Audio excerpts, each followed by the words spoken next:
욥은 하나님이 사람들의 말에 응답하지 않으시고 침묵하신다는 사실에 불만을 제기했습니다. 그러나 엘리후는 욥의 말에 반박합니다. 엘리후는 하나님께서 사람들에게 계속 말씀하시지만 사람들이 관심이 없다라고 말합니다.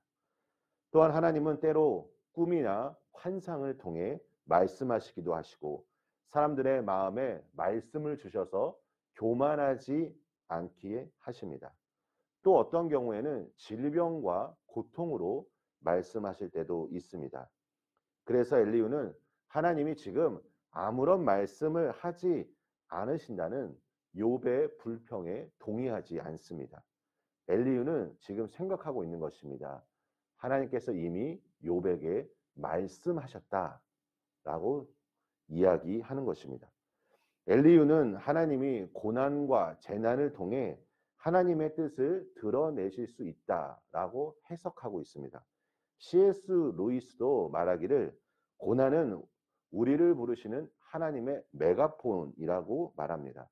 철로 역정을 쓴 존 버년도 인생의 깊은 고난에서 하나님만 자신의 최종 희망임을 고백하며 그것을 발견했다고 말했습니다. 물론 우리가 고난 없이 전적으로 하나님만 의지한다면 참 그것은 복된 인생이라 생각할 것입니다. 그런데 많은 사람들이 그렇게 잘 되고 평안한 삶을 누릴 신앙의 위험이 찾아온다는 것을 우리는 알고 있습니다. 고난 없이 잘 살다 보면 어느 순간 죄로 오염되고 타락한 우리의 본성이 하나님을 간절히 찾지 않게 만들 수 있다는 것입니다. 오늘 본문에서 엘리후는 고난과 재난을 벗어날 두 가지 방법을 제시하고 있습니다. 첫 번째는 중보자 역할을 하는 천사와 고난받는 이의 정당함입니다.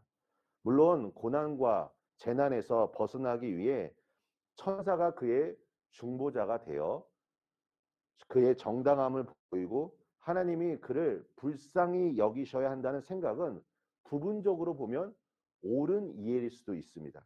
왜냐하면 죄인이 하나님께 직접 나아갈 수 없기 때문입니다.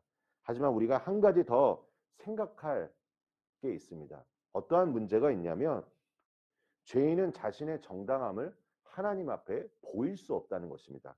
즉 인간은 죄의 값을 치러줄 중보자가 필요합니다. 그래서 예수님이 우리의 중보자로 필요한 것입니다.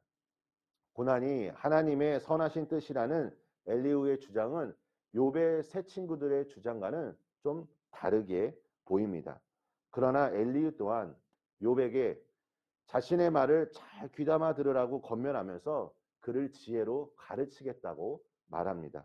이것은 욥이 하나님의 말씀을 듣지 못하고 있는 것을 생각하여 그를 깨우쳐 주기 위함이었습니다. 우리가 누군가에게 무언가를 권면하고 조언할 때 그것이 상대방에게 적절하지 않으면 그것이 오히려 상처를 줄 뿐이라는 것을 기억해야 할 것입니다. 잠언 25장 11절에 경우에 합당한 말은 아로 새긴 은쟁반의 금사관이라 라고 말씀합니다. 그렇다면 경우에 합당하지 않으면 그 모든 말은 금사가가 아니라 어쩌면 독사가가 될 수도 있다는 것입니다.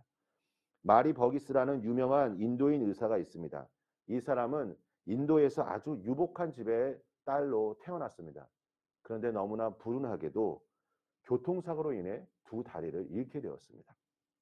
절망의 세월을 지내다가 그래도 의사가 되었고 그리고 마지막에는 나병 환자를 위해 봉사하면서 수많은 인도인들에게 존경을 받았습니다.